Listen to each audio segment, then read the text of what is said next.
Out of nowhere, LEGO surprised us by revealing this arcade machine LEGO store exclusive set. You could call this a little icon set. It's not technically branded as icons, and oh my gosh, I absolutely love this. But you got to keep in mind, I used to collect retro video games.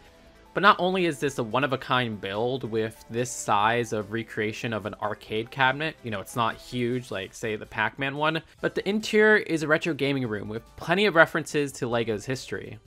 I was very surprised to see this include a miniature arcade cabinet to Junkbot. Junkbot was a game on Lego.com back around 2000.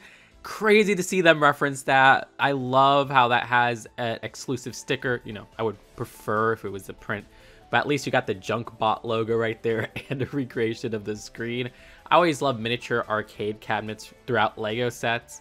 I love this golden trophy of this series 14 Flyhead. I mean, that's a great figure from that series. I also like seeing these bootleg versions of video game consoles. Like, okay, that's the little bootleg Game Boy Color. Okay, this almost looks like a bootleg GameCube. And you can see how these all use stickers. Again, I would prefer their prints, but I love seeing actual boxes for game consoles on display there. Very relatable. This could be considered a reference to LEGO Soccer Mania, which was back in the 2000s. At the top, you have a very miniature Galaxy Explorer build. I mean, that's just two pieces, and they convey that classic set rather well.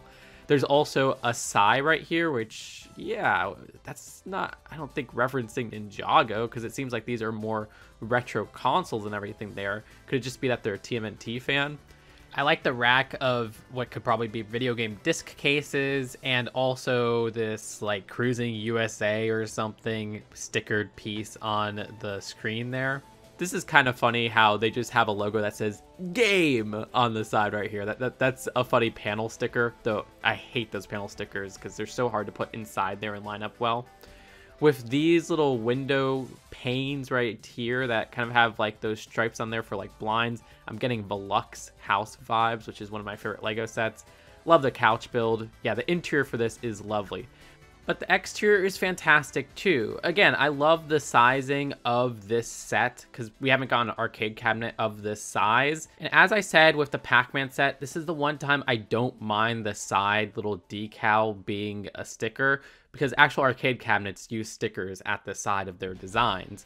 This has a really cool design there. Interestingly enough, it seems like the screen is a printed piece and not a sticker, which blows my mind. I love the pixelated design going on there. The marquee at the top is a sticker, which, okay, you know, they're not technically stickers on arcade machines. It's not a big deal.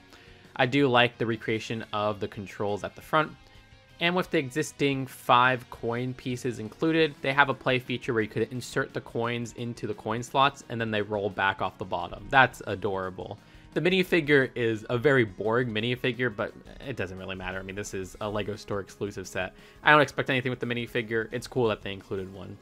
Yeah, I love this set. I can't wait to get it. 40 bucks is fantastic as well. This doesn't feel overpriced. If you're somebody who follows price per piece ratio, that's 468 pieces for $40, which is pretty darn good. But some more LEGO sets releasing August 1st were revealed for store exclusives with a Day of the Dead set. Yeah, what, our second one, considering the Brickheads back in the day. This is Altar of the Dead, which has a nice build for a sugar skull. Not only do I love the front there with all the colors and the shaping of the skull, but I love the interior or backside, not really interior, but this is an Altar of the Dead. It's a little shrine celebrated those who have been lost. And you can see that there's only animals. I guess LEGO didn't want to get too morbid and put like a picture of a person there. The design of those stickers really rocks. I wish they were prints, but yeah, I want each and every one of those. They could be used outside of this context excellently as just wall art.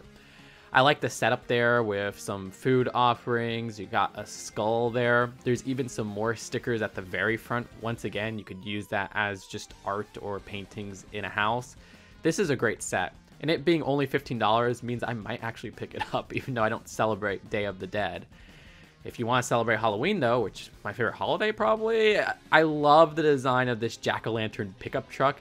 The jack-o'-lantern is an adorable build that feels familiar to ones we've seen before.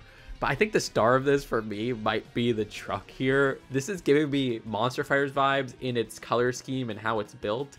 I know. It's not like the same color scheme as Monster Fighter vehicles. You would see sand green on the base vehicle there, but there's just something about it that reminds me of that theme. Maybe it's just a general spookiness.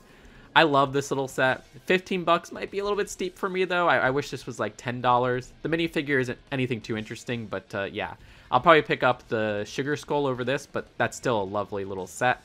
And then there's a $40 Halloween Reef, which is so adorable. It looks bad, but in a cute way. I won't be picking this up, but I love the elaborate design of the pumpkins and also like a brick-built bat and a ghost there. I just remember I built the Christmas Reef once and it was very unstable, so I have a bad history with Lego Reefs. So that might be motivating my decision to skip this, but I still think this is very cute. A few more things that are general Lego themes, not ones tied to licenses and things like that that were revealed. There's the Majestic Rhino releasing August 1st. I'm guessing this is going to be a retail exclusive for $60 for Lego Creator.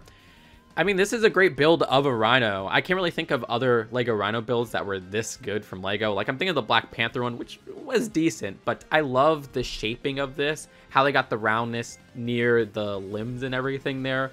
The face is the only part that I don't love because I think those eye pieces, the missile pieces, or like the bulb pieces you could call them, don't really work for the eyes. Other than that, everything else here I dig. The other builds are a bulbous walrus, which is pretty adorable. I love that design. Nice roundness once again. And another chunky creature, which is this hippopotamus right here, which for $60, it's a little bit steep for a creator animal set. 780 pieces though really makes it have a good price per piece ratio. Then there was the botanical reveals with these mini bonsai trees. I mean, I know so many people who don't care about Lego who have that one bonsai tree set. So to have a set of 3 is a lovely idea for Lego to make more money. Personally though, I think I prefer that original bonsai tree more than the builds here. I do like the color scheme of this one in the middle, but other than that, I don't really care for the other 2 builds, unfortunately. That will be $65 for 709 pieces, and then there's the Hibiscus, which will be $70 for 660 pieces. So yeah, if you're a price per piece ratio person, that's a weird disparity there. This used to be like my mom's favorite plant, and I really do like seeing this built in Lego form. I love how they use that clamshell piece for the petals there. I think that's so clever.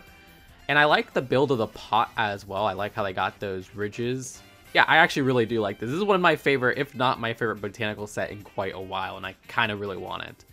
So let me know what you think of these reveals. Which was your favorite of the bunch? My favorite's easily the arcade, but I think Ultra of the Dead might be my second favorite. Subscribe here for more Lego content. Seriously, subscribing, liking, and commenting on this video helps so much, and I'll see you later. Peace out. Bye.